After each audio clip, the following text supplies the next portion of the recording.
بسم اللہ الرحمن الرحیم۔ رابعہ بصریہ اپنے والدین کی چوتھی بیٹی تھی، اسی لیے آپ کا نام رابعہ یعنی چوتھی رکھا گیا۔ وہ ایک انتہائی غریب لیکن معزز گھرانے میں پیدا ہوئیں۔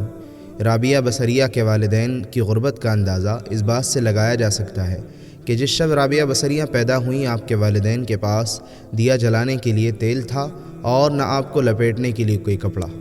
آپ کی والدہ نے آپ کے والد سے درخواست کی کہ پڑوسیوں سے تھوڑا تیل ہی لے آئیں تاکہ دیا جلایا جا سکے۔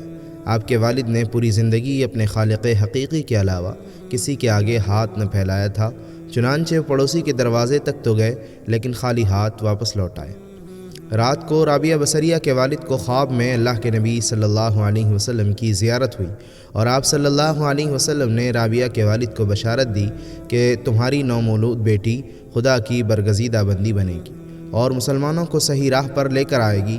تم امیر بصرہ کے پاس جاؤ اور اسے ہمارا پیغام دو کہ تم امیر بصرہ ہر روز رات کو 100 مرتبہ اور جمعرات کو 400 مرتبہ درود کا نذرانہ بھیجتے ہو، لیکن پچھلی جمعرات کو تم نے درود شریف نہ پڑھا، لہٰذا اس کے کفارے کے طور پر 400 دینار بطور کفارہ یہ پیغام پہنچانے والے کو دے دو۔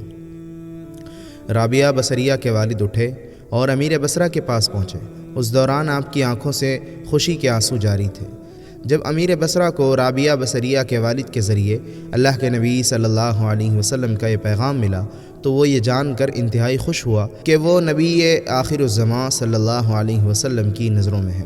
اس نے شکرانے کے طور پر فوراً 1000 دینار غرباء میں تقسیم کرائے اور 400 دینار رابعہ بصریہ کے والد کو ادا کیے اور ان سے درخواست کی کہ جب بھی کسی چیز کی ضرورت ہو بلا جھجک تشریف لائیں۔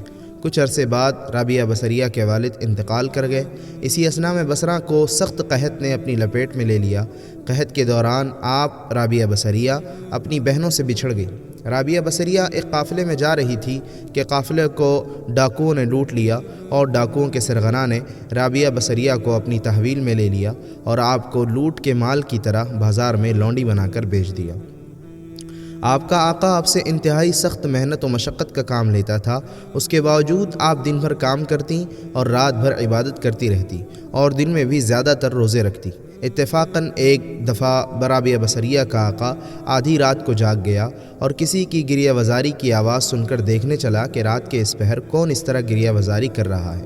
وہ یہ دیکھ کر حیران رہ گیا کہ رابعہ بصریہ اللہ کے حضور سر بسجود ہیں اور نہایت عاجزی کے ساتھ کہہ رہی ہے، اے اللہ تو میری مجبوریوں سے خوب واقف ہے، گھر کا کام کاج مجھے تیری طرف آنے سے روکتا ہے، تو مجھے اپنی عبادت کے لیے پکارتا ہے مگر میں جب تک تیری بارگاہ میں حاضر ہوتی ہوں نمازوں کا وقت گزر جاتا ہے، اس لیے میری معذرت قبول فرما لے اور میرے گناہوں کو معاف کر دے۔ اپنی کنیز کا یہ کلام اور عبادت کا یہ منظر دیکھ کر رابعہ بصریہ کا مالک خوف خدا سے لرز گیا۔ اس نے فیصلہ کیا کہ ایسی اللہ والی کنیز سے اپنی خدمت کرانے کی بجائے بہتر یہ ہوگا کہ خود اس کی خدمت کی جائے۔ صبح ہوتے ہی وہ آپ کی خدمت میں حاضر ہوا اور اپنے فیصلے سے آپ کو آگاہ کیا۔ اس نے کہا کہ آج سے آپ میری طرف سے آزاد ہیں، اگر آپ اسی گھر میں قیام کریں تو میری خوش نصیبی ہوگی، وگرنہ آپ اپنی مرضی کی مالک ہیں۔